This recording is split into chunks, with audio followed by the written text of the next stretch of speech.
Hello, we are back for our book club. Be Holy, for I Am Holy book club. And we are reading the beautiful visions of Anne Catherine Emmerich. She was beatified Yeah. in, beatified in 2004 by Pope John Paul II. So her visions were approved by the Catholic Church. And very hard to do. I mean, this is she has like 3,000 pages and they go through every single word to make sure it's not only historically, but doctrinally not opposition to the doctrine. So Mhm.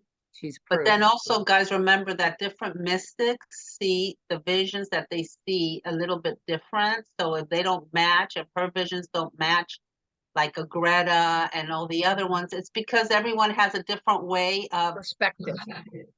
perspective and also of seeing things. And, so of course that's understandable. And that's why they have all been approved, even though they're slightly different a little bit here and there. Anyway, so we ready? Get started. And today Jesus is still on his way to the baptism, but not quite there yet. He's still traveling a couple of other towns before he gets there. Which is great because we Yeah, get to see these things happening. We get to see before it happens. he's on foot too, guys. Remember that.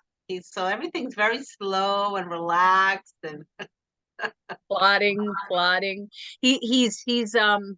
He's soiling the ground. He is what do they call it? Tilling the ground.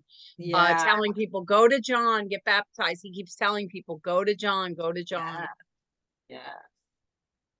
So Jesus in the shepherd village of Chimki. Jesus journeyed during the night between two valleys.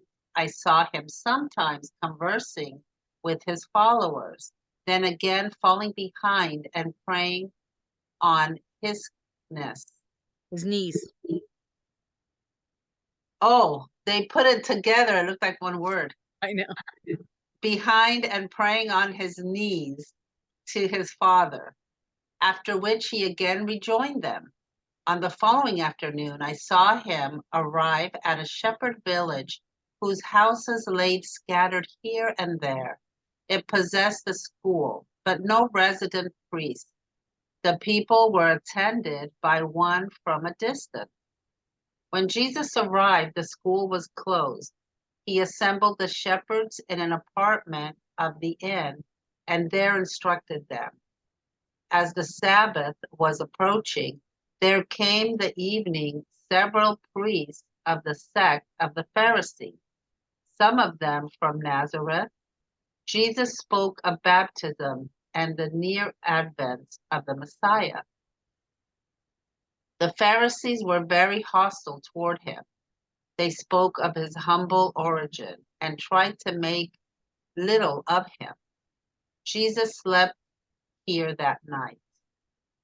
Jesus, in his instructions on the Sabbath, expounded many parables. He called for a grain of mustard seed. And Sorry. what happened? I coughed. Oh, he called for a grain of mustard seed. And when they brought it to him, he spoke for some time of it, saying that if they had faith equal only to a grain of that seed, they would be able to transport the pear tree before them into the sea. A large pear tree laden with fruit stood nearby. The Pharisees mocked at his teaching, which they considered childish. Jesus explained at length, but I have forgotten. He also recounted the parable of the unjust steward. 10. The people of this place and of the whole country were the people of this place and of the whole country around were in admiration of Jesus. They related what they had heard from their fathers of the teaching and works of the last prophets, and they compared this new teacher to them with this exception. however, that he was much milder. The shepherd's settlement was named Chimki. The hills of Nazareth could be discerned in the distance, for they were only about 2 hours off. It was a scattered little place, a few houses only around the synagogue. Jesus took up his abode with a poor family, the mistress of which lay sick of the dropsy. He had compassion upon her and cured her, laying his hand upon her head and stomach. She was perfectly restored and served her guests at table. Jesus forbade her to speak of what happened until he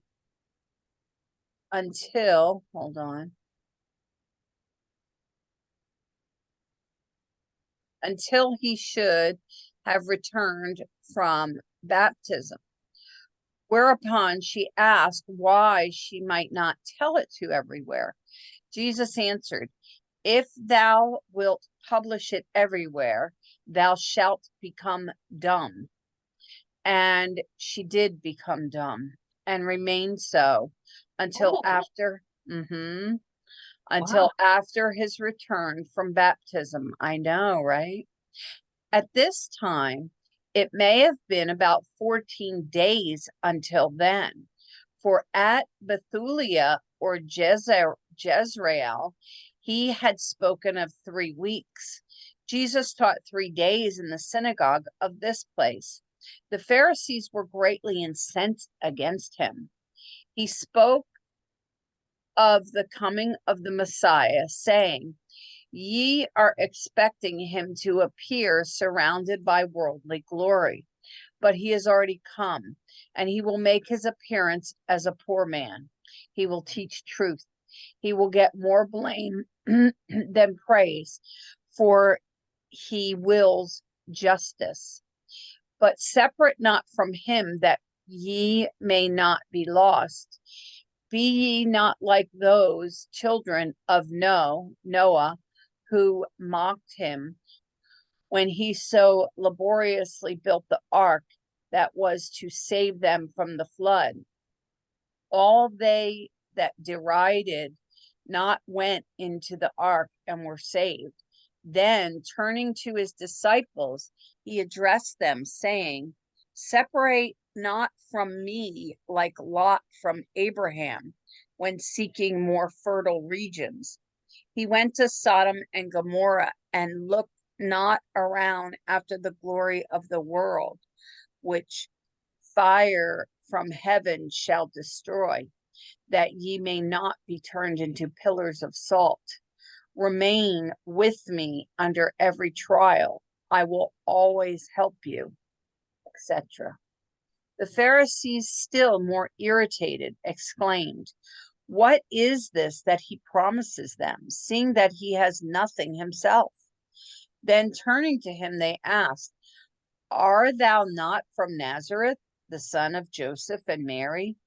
But Jesus answered evasively that he whose son he was would manifest it. Then they continued, Why dost thou speak here as elsewhere of the Messiah? We have heard thy teaching. Thinkest thou indeed that we shall imagine that thou meanest thyself? Jesus answered, Upon that question I have nothing to say, excepting these words, Yes, ye do think it.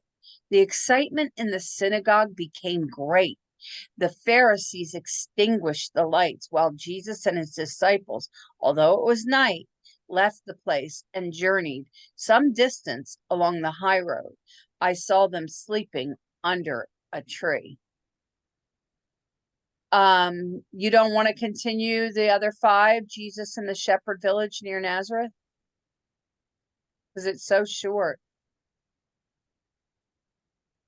Sure, go ahead, keep reading. You can read the whole one since it's so short. On the following morning, I saw crowds of people on the road waiting for Jesus. They had not been with him in that last place, but had not gone on ahead of him. I saw him turning aside from the road with them, and about 3 o'clock in the afternoon, coming up to another shepherd field. In it were only some light huts occupied by the shepherds in grazing time. There were no women here. The shepherds went forward to meet Jesus. They must have been informed of his coming by those that had gone on before. While some of their number went to meet him, the others busied themselves killing birds and lighting a fire in order to prepare a meal. They took place in an open hall, something like an inn, the fireplace being separated from the guest room by a wall. All around the hall ran a mossy bank with a plaited support for the back overgrown by green foliage. The hosts led the Lord and his followers in about 20 in number, equal to that of the shepherds themselves. All washed their feet, a separate basin being assigned to Jesus. He asked for more water, and after using it, commanded it not to be thrown out. When all were ready for table, Jesus questioned the shepherds, who appeared anxious about something, as to the cause of their trouble, and asked if there were not some of their number absent. In answer to his questions, they acknowledged that they were sad on account of two of their companions who were lying sick of leprosy. Fearing that it might be the unclean leprosy and dreading lest Jesus might not come to them on that account, they had taken care to conceal them. Then Jesus ordered them be brought before him, and he sent some of his disciples after them. At last they appeared so closely enveloped from head to foot in sheets that it was with great difficulty they could walk, though each was supported on either side. Jesus addressed them, telling them their leprosy had come not from within, but from outward infection. While he spoke, I was spiritually enlightened that not through malice, but through temptation they had sinned. Jesus commanded them to wash in the water which he had used for his feet. They obeyed, and I saw the crust falling from them, leaving scars behind. The water was then poured into a hole in the ground and covered with earth. Jesus strictly commanded the good people not to say not a word of their cure until he should have returned from the baptism. He afterward gave an instruction upon John, the baptism and the coming of the Messiah. His hearers questioned him very simply as to which they should follow, himself or John, and they desired to know which was greater. Jesus answered, "The greatest is he who serves as the least and last of all. He who for the love of God humbles himself as the least, he is the greatest." He exhorted them also to go to the baptism, spoke of the difficulties to be encountered in following him, and sent away all that had done so, expecting the 5 disciples. He appointed a meeting place in the desert not far from Jericho, I think in the region of Ophrah. Joachim had owned a pasture ground in those parts. Some of Jesus's hearers left him entirely, but went straight to John, while others returned home to prepare for their journey to the baptism. Jesus and the 5 disciples afterward went on to Nazareth, which at most was about a short hour's distance. They approached by the side whose gate opens to the east on the road leading to the Sea of Galilee. But they went not into the city.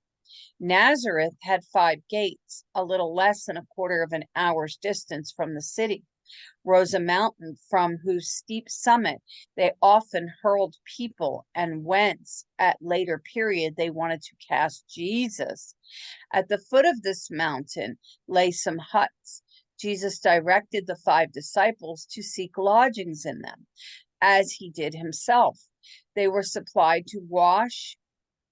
with water to wash their feet, a piece of bread, and a place in which to sleep. Anne's property lay to the east of Nazareth. The shepherds had bread baked in the ashes, also a well dug in the earth, but without masonry. So, wow, he was doing a lot of healing, Jeanette. Yeah. And how about this woman? He said, if you tell anyone, Yeah. you're not going to be able to speak. What did she do? Disobey God, which we do every day, all of us. And Wow. yeah, right? And Which then we wonder why things happen. We're like, I don't understand why. You know what? You got to really think of what happened before too. A right. lot of things that's supposed to, because that's written. But another thing, I think that a lot of things that happen in our lives is because of our actions that we've done before. And temptation to sin. The other ones, they were stricken with leprosy just for temptation. And I spoke with that Father John, and I talked about my temptation to always want to do yoga, because remember, my mother was a yoga teacher. And he said, I want you to get rid of those videotapes. I did. I said, that's it. I'm done. I'm not even like, even though I haven't done it, I am always so tempted to do it. And I don't, thank God. And I talked to him a lot about that. And I was like, wow. So yeah, we have to be obedient, and our temptation can be as bad as sin, according to this. So here they are, going between two different valleys, and Jesus arrives in the school and the apartment in the inn, and the Sabbath was approaching, and all these Pharisees. He shows up and talks to them about the baptism. He's tilling the soil, and near the advent of the Messiah, telling them.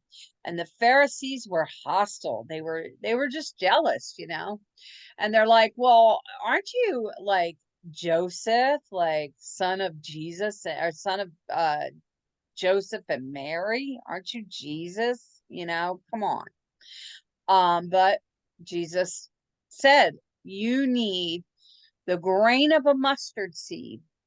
He said, this is what faith is. Our faith, it can be just a little bit.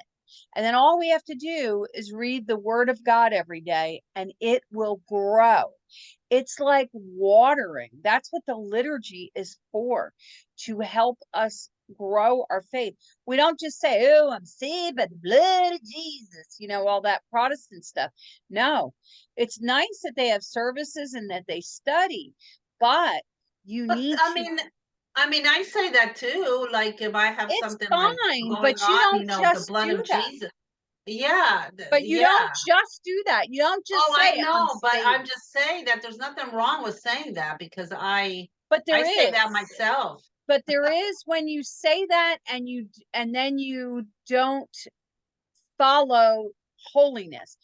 We're supposed to be working toward holiness, and you do that every day. You are every day studying the word of God. You are every day evangelizing to others. We Yeah, we have can't. to live. We have to live the Yes, gospel. that's what I'm We saying. have to live the You gospel. you You are can't living just it. you can't just read it. Say You it. need to live it. Read it and live it. Sometimes you begin to read it and it takes you a long time to learn how to live it. No, we're all sinners. There is not one of us here that is not a sinner. Never. So you don't have to say, well, I can't live it. Well, every tiny bit God gives you credit for. So we have to not feel like, well, I read the gospel doesn't mean anything to me. But if you keep reading it and keep meditating on it and keep trying to understand it and seek and spiritual reading too, approved church spiritual reading, you know, and theologians that don't go against the doctrine, you will begin to understand it. And it's okay to take baby steps, and we don't have to feel like, well, I don't do that. I don't live the gospel. I say it, but I don't live it. But if you're trying, that's all God wants. He wants us to try. So it's the mustard seed that will grow, and the word of God. So then he says, equal to the grain of the seed that would be able to transport the pear tree before them into the sea. I am not sure what he means by that, but he said a large pear tree laden with fruit stood nearby. The Pharisees mocked at his teaching. They considered it childish. Well, he had to teach that way to, he wasn't there just to come for the educated Pharisees. He was there to come for for all of the Jews. That was, that was what he was doing. And he had to be careful. He couldn't say I'm God yet, because he still had to carry out his mission. So I just think it's interesting. But he explained at length, but here Catherine Emmerich had forgotten, it's just like the near-death experiences. You're not allowed to come back with too much knowledge. We're on a test, and just like a test is not open book, this is the only open book we have is the gospel, and that's our clue. Well, maybe we couldn't. Maybe we could. I mean, I think that God does everything for a reason. We know that. Maybe he couldn't give us too much, because we would be so baffled, and so we would be like, oh my goodness, and we wouldn't have scared. We wouldn't understand. Yeah, it would be worse than now, and we're having a hard time understanding some of these mysteries that are put through us from the Bible. I'm having a hard time sometimes understanding them myself. Could you imagine if he let us really see what was going on? Could you imagine if Jesus came the way that everybody expected, like on a cloud and full of light? And he will. What would happen? Yeah. Well, here's the point. You see the next line? It says, he also recounted the parable of the unjust steward. Remember the story of the unjust steward? Yeah. He is given all of these gifts. And what does the one guy do? He buries it. But the other ones, they expand on their gifts. He wants us to use our free will without knowing the outcome fully, and just knowing the gospel. He wants that. That is the only clue, besides the church, obviously. He sent the church, and he sent the saints. We have so much. We can understand this if we choose to. That's the point. We just have to try little by little, day by day. You got to ponder more on it, like Mary pondered on everything, because Mary didn't even know what was going on a lot of times. Right. That's why every now and then Jesus would say woman, to bring her attention to that he's being divine at that moment, like this is something beyond our understanding here. Right. Yeah, because she was having a hard time. She didn't, a lot of things nobody, the apostles and disciples didn't know until, he was put to death. They didn't know what was going on.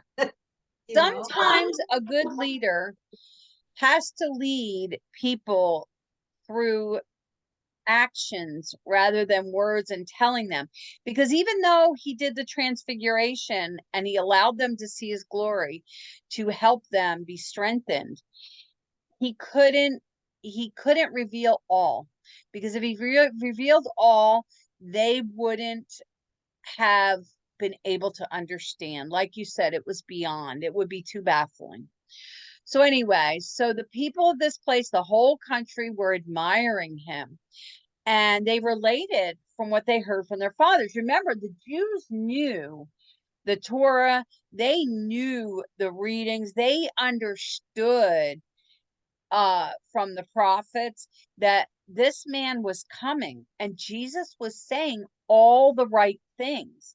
And they're like, oh, this fulfills. Remember, he came not to abolish, but to fulfill. And so that's what's happening. And that's why they're getting so excited. They compared the new teacher to the prophets. And except they said he was much milder. But Jesus wasn't as mild as people think. Don't forget, he overturned the tables, and look, he struck Yeah. that woman dumb. You know, Yeah. we, uh-oh, it's telling me I have to plug in my thing. Keep talking. I didn't realize I was unplugged. Oh, here it is. Oh, you know what? It unplugged somehow. Being angry and having rage and all that is okay sometimes to a certain extent. It was given to us to be used for our to become bolder and to be able to um do what Jesus used it when he turned the tables, and a couple of other times that he got upset, like with the Righteous anger. Yeah, righteous, righteous. yeah, that's what I'm looking for, that word, righteous anger. Sometimes, it's okay, but we need to be able to use it accordingly. We need to be able Right. to understand it. I mean, look at Padre Pio. Yeah. He would send the people that would go to confession. He wouldn't even listen to them. Go, get out of here. Just leave. Just don't even. Oh my gosh. Yeah, Well, those are. I mean, I love Padre Pio's life story. It was amazing. well, the thing is that we have to use when you have a sudden insight and you see that someone can't understand and they're not getting it, sometimes it's better for them to go away and try to figure it out. Like, we can be angry, and we can have righteous anger, but we can't be destructive with our anger, and we just have to pray for that person. The biggest thing you can do when you're angry with someone is pray for them, especially our enemies. He tells us that. So that is an opportunity for prayer. When uh what was it now? Father John said, I can't remember. It was about getting angry. If it's like a memory from the past, how not to, um, you'll know if it's an evil influence, if it's something from the past and it's creating that, because it's not facilitating healing, it is facilitating destruction. So that's the difference in anger that can be destructive. So I pray every day for my kids, and in my daily prayer is, let my words be beneficial to them. So in your anger, like with the Padre Pio, when he told them to go away, they were baffled, but it made them think. So a lot of them came back, especially this one person that he sent away to think about what he was going to say to him, and to not leave anything out, and to really be repentant, and then come back. And he did that. A lot of them wouldn't come back because they were offended, but he did. He came back. But first he got rid of his lover that he had on the side of his marriage and all this other stuff. He was going to go to confession, but he wasn't going to say all this stuff. And Padre Pio already knew it. Already knew that his heart wasn't there. He was just doing the motion. But when we have to be careful. We have to be careful. He came back and he confessed and he cried to Padre Pio, Padre Pio felt as a penance gave him, because he had money, gave him a ministry to start. And he was one of the ones that helped him do what he needed to do. And he was one of the main benefactors. And that guy was the one that got sent away by him. But see, well, that's why. That's why, because if you allow yourself to be offended and walk away, that's your pride. That's what Father John was talking about. That's funny that you brought it up that way. That's pride. If we're offended by something and we walk away, we lose our pride takes it from us. So the fact that he could then go on with a ministry, the man that you're talking about, is able to use his story and say, I was not truly repentant. It's like when you go to confession. A lot of times I go and I'm almost numb and I'm like, I have to like really feel repent, feel my repentance. I have to feel it. And it's not always easy to do because we don't like to convict ourselves. We don't like it, but we have to knock that pride out of us, you know. So, okay, so they are going and what happens? They compare his things. He's milder, but the shepherd settlement, they think he's milder. The shepherd settlement in Kimshi, the hills of Nazareth, discerned in a distance. So they're only about 2 hours off. So if we had the map here, which I got this this thing today, the Jeff Cavins thing I was telling you about. Look. Oh, is it what you expected? Yeah. I mean, it's like it's got all of the events. And So will we be able to use it for this? Oh, it has one little map, like, so no, I don't think we can really use it for this at this point, but I think what we need is just a map of the Holy Land, a big map of the Holy Land. That's it. Yeah. And then we can find ourselves all these little towns and everything. Yeah. If they're still there. Yeah, yeah. Yeah, I think that, maybe in the Great Adventure one or whatever, as we go on, we'll be, when our lives calm down a little bit, when we don't have all this drama going on. Um, but anyway, yeah, I think it's only $5. You should order it. It would be, I think it could be helpful for us. It gives a timeline of Jesus's missions, and then we could take what we could do here in this is we could put pins where her experiences are that she's telling us, because we only see what's in the gospel in here, and there's more to it from what, if we took all of remember that guy that wrote the book of all of the mystics together and he put them together? I mean, if you put those in the timeline, I mean, could you imagine a full picture you would have? Wow. And with a map, the timelines with the visions and the map, oh my gosh, it'd be amazing, Jeanette. We got to do that at some point. That's what I think we should. Yeah, maybe I'll order a map of just the Holy Land and we can find it the places. Well, I have great. Because that's not hard to do. We just find the places ourselves. I have this book that is a timeline that is huge. It's like 1.5 feet, and when you open it up, it goes across the room. It's like 10 foot. I'll bring it to your house someday and we'll look at it and see what we can how we can use it. Okay. So, okay, am I coming I think it's this Friday, right? I think so. Well, anyway, so we have to do some sewing for the quilt. But anyway, so here he is, the hills of Nazareth. It's all around Nazareth. And he goes with a poor family. And here the mistress has an illness, dropsy. And what does he do? He heals her, tells her he had a lot of compassion for her, puts his hand on her head and her stomach. Boom. She then gets up and is waiting on them. And I think the dropsies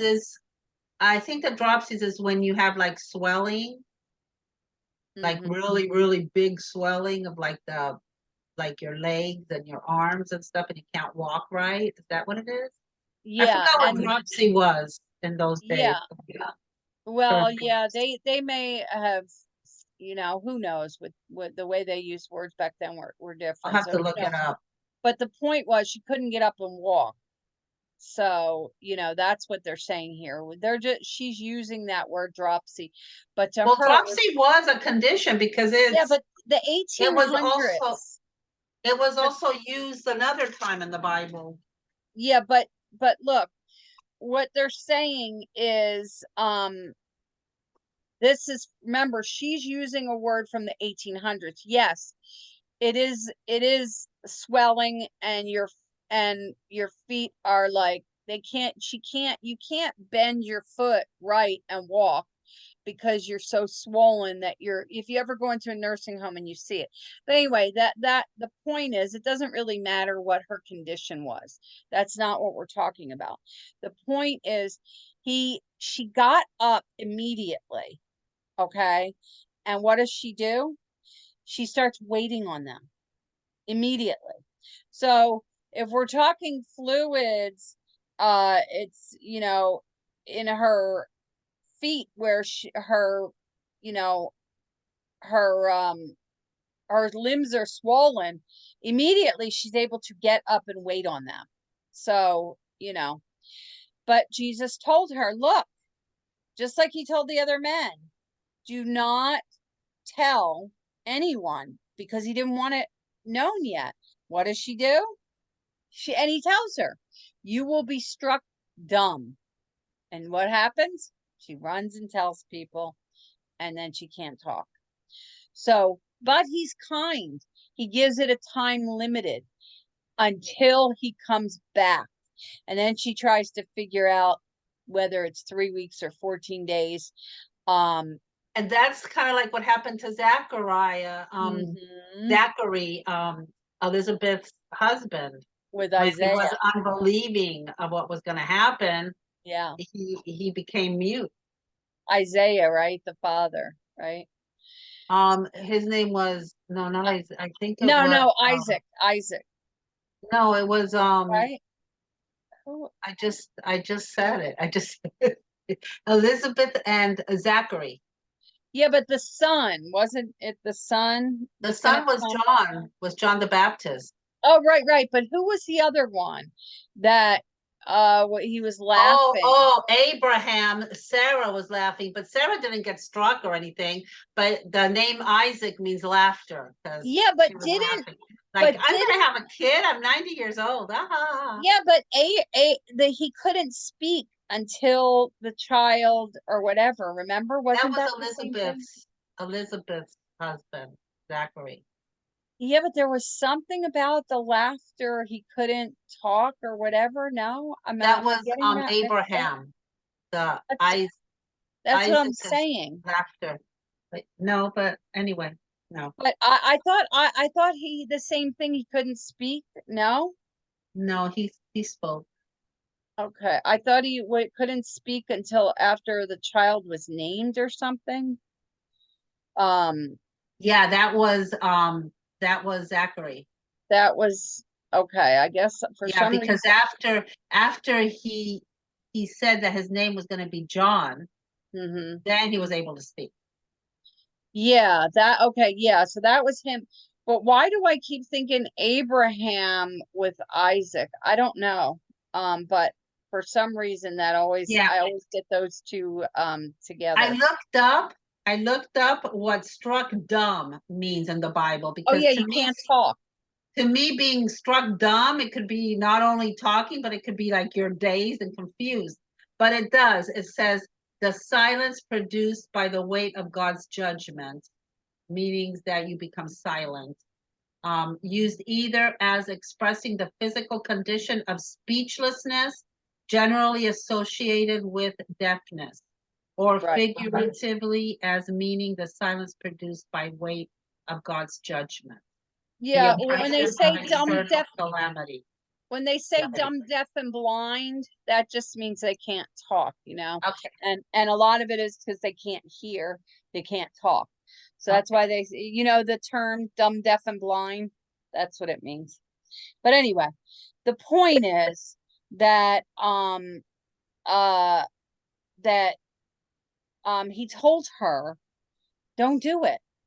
And she was disobedient, and then with Isaac, with Abraham, who I keep getting mixed up with Zachary and the Isaac laughter and all that.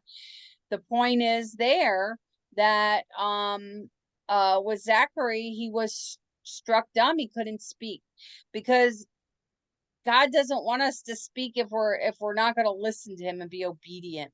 He doesn't, he wants to give us a punishment, and he made hers time limited. He said, until the baptism, till you will remain so until he returns from baptism. So I thought that was interesting. Here he is doing all of this curing, Jeanette. We only hear about certain things in the gospel, and here he is doing it, right? I mean, so amazing. So he says, then he tells them, you guys are expecting a different Messiah, but he's going to be a poor man. He's not going to be a king. He is a king, but he's not going to be with riches. He's going to be poor, and he's going to teach truth. That's the treasure. The treasure is not worldly glory, but is truth. So we should remember that in our own lives, that nothing else matters but truth.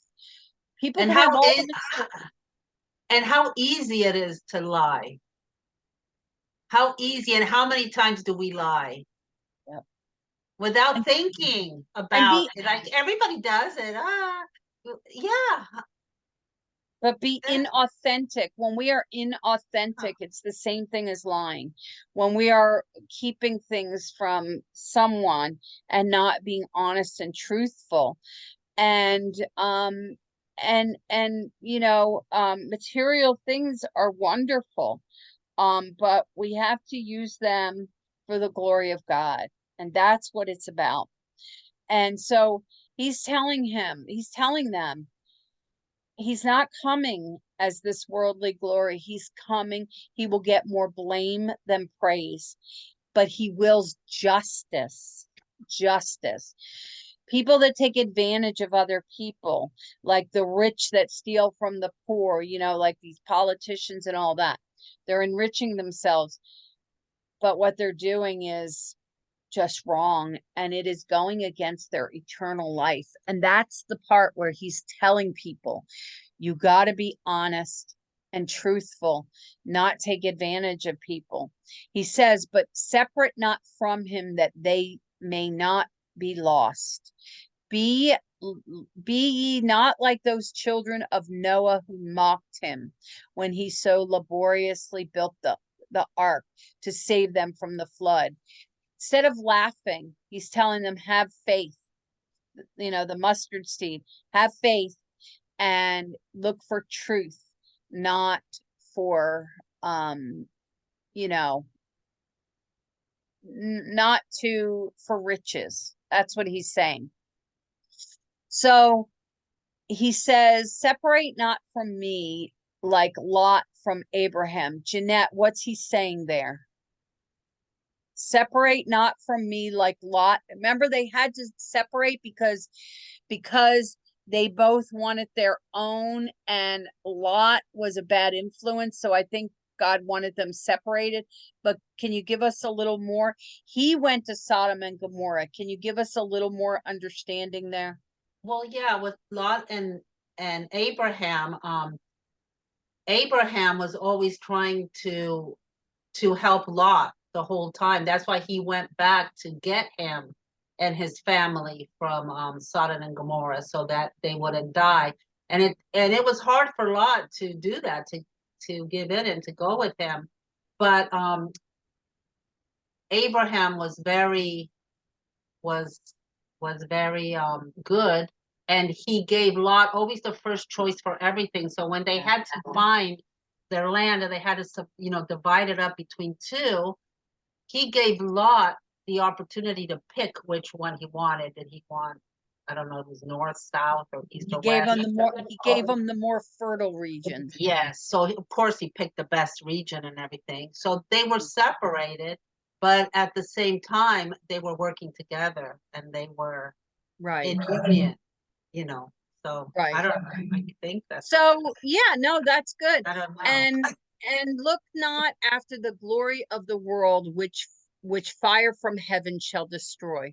Because what happens to Sodom and Gomorrah? He looked for the fertile land, and it's destroyed in the end because it becomes so corrupt. look not for riches and fertile riches, like these politicians. They're like, they want the best of everything. What's happening right now? California. I mean, come on. But the point is that they are destroying with their corruptness. And that's what he's saying.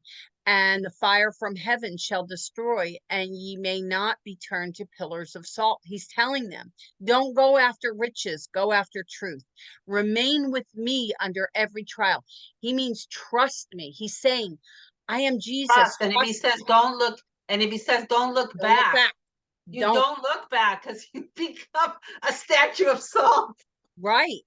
And what did she do? She turned around Very and looked back. often he killed the cat. Yep.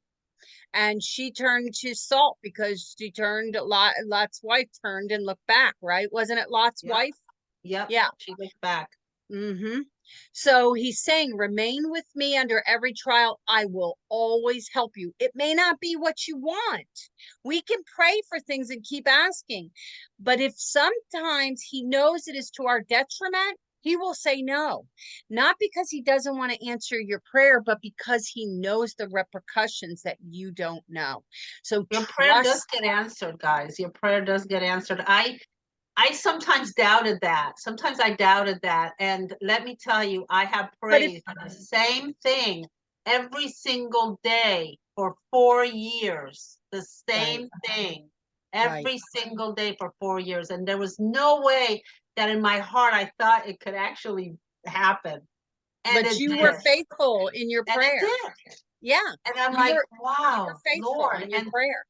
And the way that he answered it was something that I could never imagine in my wildest dreams. It being and answered. Beautiful, just beautiful. Beautiful. Just thank you. What a blessing.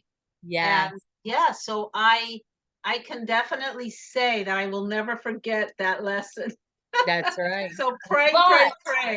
But if you're praying for like to win the lottery or whatever, and you think it will solve all your problems, remember that's riches. And he's saying that's not going to solve all your problems. So no, you can't win the lottery. So you have to understand there are some prayers he cannot answer if you're seeking the wrong things. And that's the point he's making here. So the Pharisees were still more irritated. What is it that he promises them, seeing that he has nothing himself? They're like baffled. They're like, well, it's all about riches, right? In their mind, if you're blessed, like the Protestants with their prosperity teaching, well, I love that they teach the Bible. I really do. And I really think that it helped Catholics more teach the Bible. We need to not be like the Pharisees, and we need to love everybody. Right. But we need to not be like the Sadducees and the Pharisees. But the point I'm making, though, is that we cannot, what he's trying to say here is about riches. We cannot do things for riches. We have to look for truth. And they're saying, well, what does he have if it's not stuff? You know, that doesn't mean you're more blessed. Poor people, the poorest of poor people may be more blessed than you. So never look down your nose at the poor because thinking, well, God's not blessing them. It doesn't work that way. It just doesn't work that way. So that's what he's saying here. Trust me. Our struggles, I'm going to tell you something. I'm grateful for my struggles. Am I grateful for the way people got hurt or whatever? No, but I'm grateful for my struggles and my pain because they are the things that taught me. The most painful things in my life are the things that taught me the most. So basically, he's saying, don't think that blessed people have everything easy and perfect, because sometimes that's Satan that rewards them, that they do his bidding for them. So be careful with thinking that money is your blessing. Not necessarily. So not to say money is evil. It depends on how we use it, right? It depends on how we use it. You can't live for greed. For what you're going to get out of like riches. You can't live for your job. You need to work in something that you love but not something because it gives you a lot of money. And like Opus Dei, what you do, Opus Dei is about, you know, it's many people, it's scientists, it's Catholic attorneys, it's Catholic lay people that are doing their vocations. It's housewives that don't even earn money. It's all different people, but Opus Dei is the way. So everything you do in your work, whether you're an attorney, whether you're a doctor, whether you're a nurse, whether you're a housewife, it doesn't matter what you are. If you do God's obedience, if you're obedient to him in that, and you are evangelizing, it's all about that. It's all about everything you do in life, you do it for God. That's right.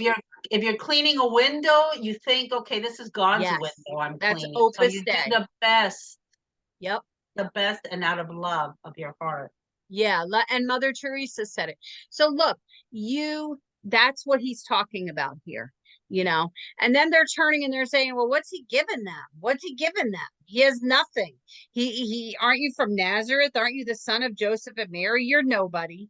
That's what they're saying. They're saying you're poor, so you don't matter. Be careful of the poor that you judge, because they may very well have the riches that get them into heaven. Remember what it says, the first will be last and the last will be first. This is what I don't understand. This is such a big mystery to me. These Pharisees were so educated, and these Jewish people were so educated with the Psalms and with the Old Testament and the Torah, because the Torah is the Old Testament, guys. The Torah is the Old Testament. And they knew it so well, they memorized it. Yet in the Old Testament, it doesn't say that Jesus is the Messiah is coming with all these riches and in gold and all this. He says how the Messiah is gonna come. Exactly. But they how could they expect something else? Because they're projecting their own. A lot of times we want to believe things, and we do. That's why we. But it's written in the word that they're reading. But Jeanette, you can read the Bible, but if you don't live it, what were we just talking about? We can read it, but we have to live it. They were blinded. Not trusting. Right. He's saying. They're like, what did he give them? He gave them the truth. That's what he gave them. That's why he would talk in parables. For only those that can see. What does it say? Will see. Funny, the next sentence that you said that. Oh, the parable. But okay. Jesus answered evasively that he whose son he was, so would manifest it. So they're saying, well, what is he giving them? If he's not giving them riches and all that, he's giving them the truth.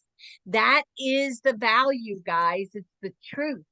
And whatever you do, if you become rich because you're doing that, then those are God's blessing. If you're becoming rich in lies, those are not blessings, they're your sin, and they will bring you down. So what is he can't tell them. He can't tell them. So that's why, like you just said, he speaks. And they say, why dost thou speak here as elsewhere of the Messiah? And we have heard of thy teaching. Thinkest thou indeed that we shall imagine thou meanest thyself? They're like, but you're saying that you're the Messiah. They're like, and upon that question, Jesus says, I have nothing to say excepting these words. Yes, ye do think it. He's saying, just like he says, I am who I am. And he's like saying, it's right there. You just said it. Yes, I am the Messiah, without saying, yep, right? Because he's speaking to people's hearts, and Pharisees are thinking from their heads. Remember what we talk about, Jeanette? The 12 inches from the heart to the head. If you don't take what you're reading from your eyes and your head and your intellect and put it into your heart, then you can't, you don't have truth. Because just like you said, he spelled it all out for them in the Bible, but yet they still are looking for a king with riches. There you go. So what the excitement became great. The Pharisees turned the lights out while the disciples were still there. And that's okay, because they have the light in Jesus. They could extinguish the light, but they have the light in Jesus. So that to me was beautiful. So then we jumped on to the next thing, because it was 5 pages, and so we had 5 more. So here we are. They've moved on after the Pharisees said, "Oh, you're crazy. Just shut the lights out on him." That's okay. He's taken the light with him to a shepherd village near Nazareth. They're getting closer to Nazareth. And they had not been with him in the last place. Some had gone ahead, and and notice they mentioned 3 o'clock.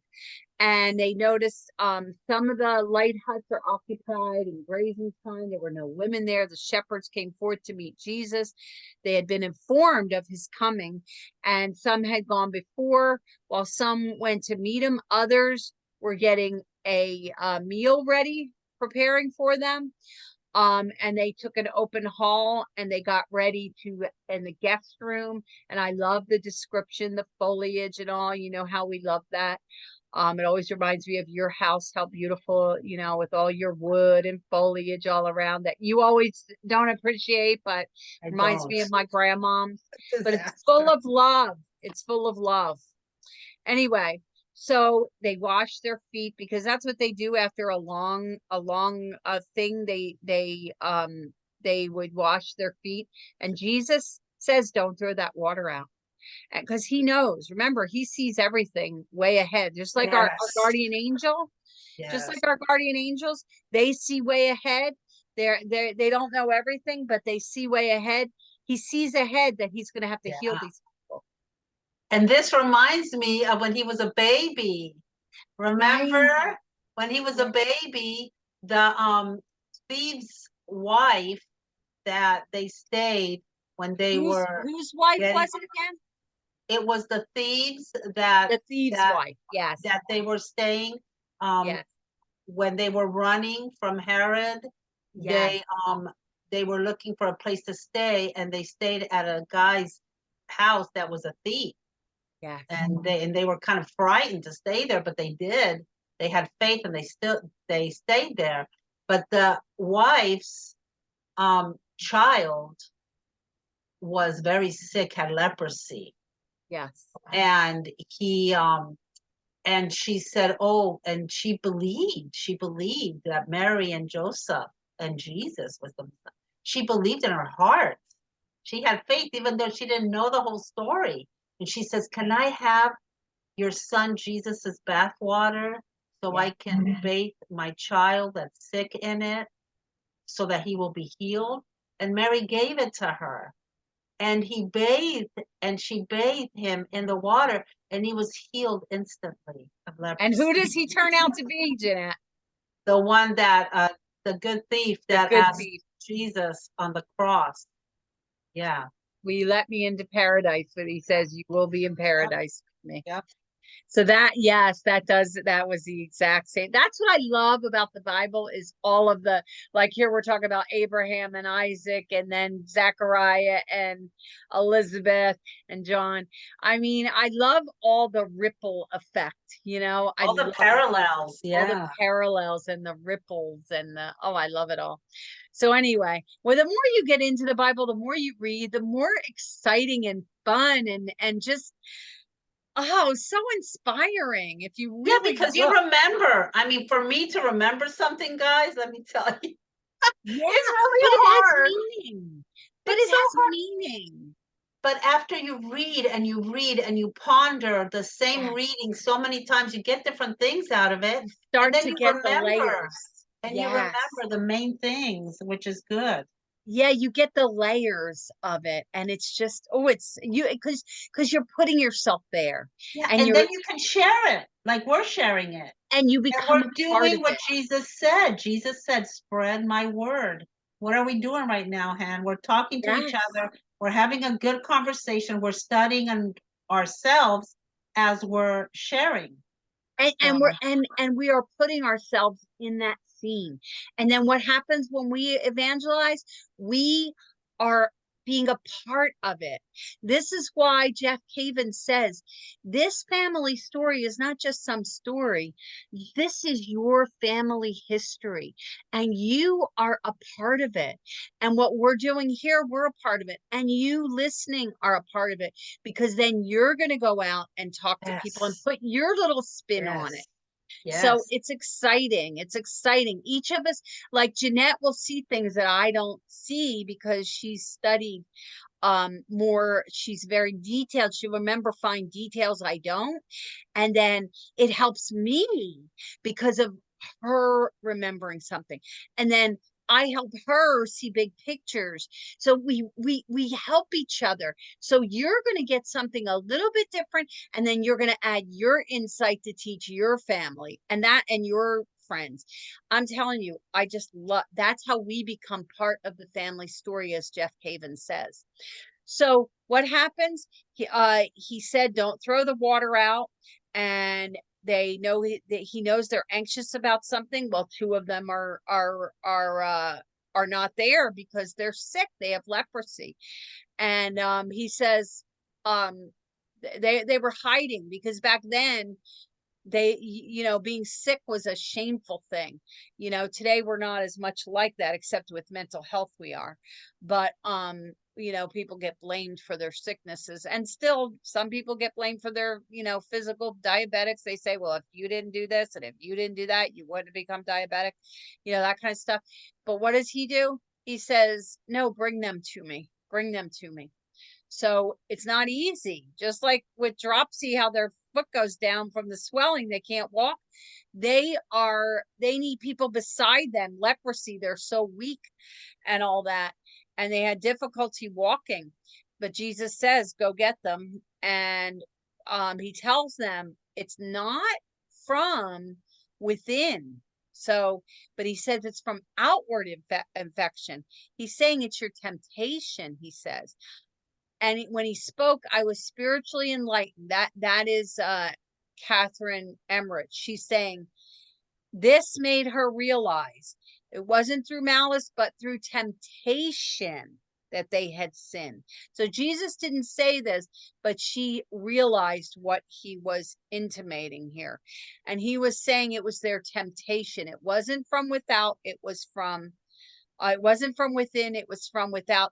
They were tempted, maybe lust, maybe greed, whatever their temptation was. And he used, so what he had used for his feet, that water, boom, he said, wash their things. And what happens? The crust fall and the scars. And then he says, put it in a hole and cover it with the earth. And he strictly commanded the good people not to say a word of their cure until the baptism.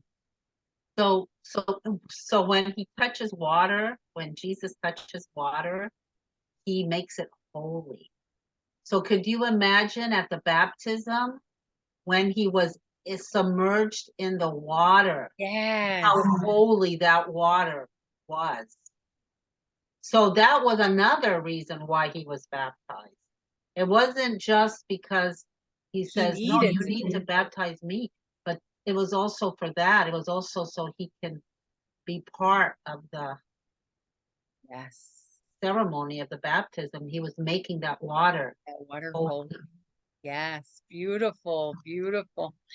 So he gave an instruction to John, the baptism and the coming of the Messiah. He's telling them, this is what's going to happen. Go to John.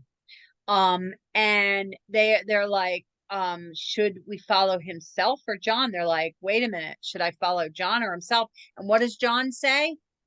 Oh no, he's the one, he's the lamb. So John makes it clear when he comes. So that Jesus is the greater and serves as the least and last of all. He who is the love of God humbles himself as the least, he is the greatest. That's what humility. I was talking to Father John and I said, you know what? I never seem to get past the first stage. He said, you're going to work on it for the rest of your life. You're never going to get past the first stage. We're human, and we are always going to deal with our pride. It is a daily struggle, even though that's the first step to all the other virtues. The more that we integrate it, just like with these, what we're doing with, they're pretty, Jeanette. Those, your, Oh, rosary rosaries? there. Thank- Yeah, are they like a light green? Yeah, they're green and with a little purple in them for the Our Oh, how Fathers. Yeah. pretty. How pretty. They're like Easter, Yeah. green and purple. So what happens is he says to them, look, humility, what Father John was saying to me, you're going to work on it for the rest of your life, just like the gospel. We can read it over and over again, and it's the layers. And the same thing happens with humility. We, little by little, it's like going to a beach and taking the sand away one grain at a time. That's what working on our humility is. And that's the way. Meekness also, meekness is kind of like Yes. humility in a No, way. that's what, And yes. that's so You hard. just said what he said. You just said what he said. To learn to be meek. You just said exactly what Father John said. And because I said, it's like sometimes I'm like sandpaper, and he says, and that is what that humility is all about. Like, you just said exactly what he was talking about, the meekness. So we have to work on that, and it's not easy for someone like me with my big mouth and everything I have to say, and and so it's just exciting how he's teaching them. He exhorted them also to go to the baptism, spoke of the difficulties to be encountered in following him. Look, it's not going to be, oh, I'm going to follow Jesus and my life is going to be perfect because he's going to answer all my prayers. No. The suffering is the treasure. The pain, what we're supposed to embrace, is the suffering. And that is where our lessons come from. So, and he said, your difficulty in following him, and sent away all that had done so, accepting the 5 disciples. So he sent everyone away except those 5 disciples. And then he said, let's have a meeting here. And they weren't far from Jericho, in the region of Ophrah, where Joachim had once owned the pasture there before he died. So some of his hearers left him and went straight to John. Others went home to prepare for their journey to the baptism. But Jesus and the 5 disciples went onward to Nazareth, which is only a short distance. See, now they were 2 hours, now they're about an hour. And they approach the gate, the side gate that opens to the east, and the road leading to the Galilee. Now, we learned a little about these gates, and I forget which one is which, but there's symbolism here, and I don't know what it is, but it's there. Remember the gate that opens to the east, remember the church, the gate, and there's all different meanings to this. So this is saying something. You'd have to look up what exactly it's saying here. But Nazareth had 5 gates. A little less than a quarter of an hour distance from the city rose the mountain and the steep summit, which they hurled people. They threw people from these high things. I mean, how cruel. And they wanted to throw Jesus from that high mount, or whatever it is. At the foot of the mountain lay some huts. Jesus directed the 5 disciples to seek lodgings, and that's where he went. And they supplied with water to wash their feet, some bread, a place to sleep. Anne's property lay to the east. His grandmother, Jesus's grandmother's property, lay to the east of Nazareth. And the shepherds had bread baked in the ashes, also a well dug in the earth, but without masonry. So that's where it ends today for us. And on Friday, Jesus with Eliud and the Essenian. Remember, since it's Anne's family and she's an Essenian, it makes sense that the next one that we do is with the Essenians, Anne's people. So, which are also Jesus's people, Yeah. Mary. So this was a great reading, Jeanette, wasn't it? Yeah, It yeah, was yeah. beautiful. We got Yeah, a it's lot of amazing. layers Yeah, it's amazing his way to get baptized, everything that he did. on his way. Yeah, aren't we lucky to have Yeah. Anne Emmerich's writings? So Yes. thank you guys for joining us. And Jeanette, everything she was doing as she was making her rosaries were all baked into when she gives those rosaries, they're going to be specially blessed because who are you making your rosaries for now? For church, we have a basket in front of the chapel in the Nativity Church in Longwood, Florida, and we have a little basket there by the chapel. So we always make sure that we have a little rosary packet with how to pray it and one of these plastic rosaries, and it's always there. I mean, so we have a lot of it's. I mean, it's not just me; it's a little ministry of Yeah. women making rosaries, on their free time, and the church actually gives you the beads. So So that's evangelizing right yeah, there, yeah. So if right you there. guys have a church nearby that would like to start a little rosary making program or something, and you're close to me, I live in Longwood, just message me and we'll see about maybe, Natalie and a few other of my friends. We get together and we go to different churches. And one church we went to, there were 30 people there, even little kids wanting to learn how to make rosaries. It was amazing. So it was such a beautiful night teaching everybody how to make these rosaries.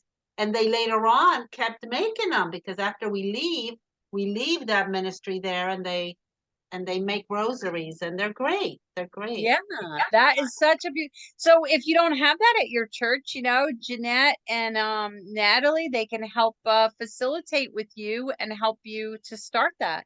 So you never know, maybe you're being called for that. Who knows? Yeah, we're called Mary's Hands, the rosary makers. I love it. We That's gotta be Natalie. That's Mary's how Jeanette Hands. and I met is through Yeah. Natalie, and it was the rosary. It's like a lasso that pulls you in. Yes. So Yes. you never know. You see how Jeanette's evangelizing right now for anyone tell them to get in touch. Bye, Bye. guys. Love you.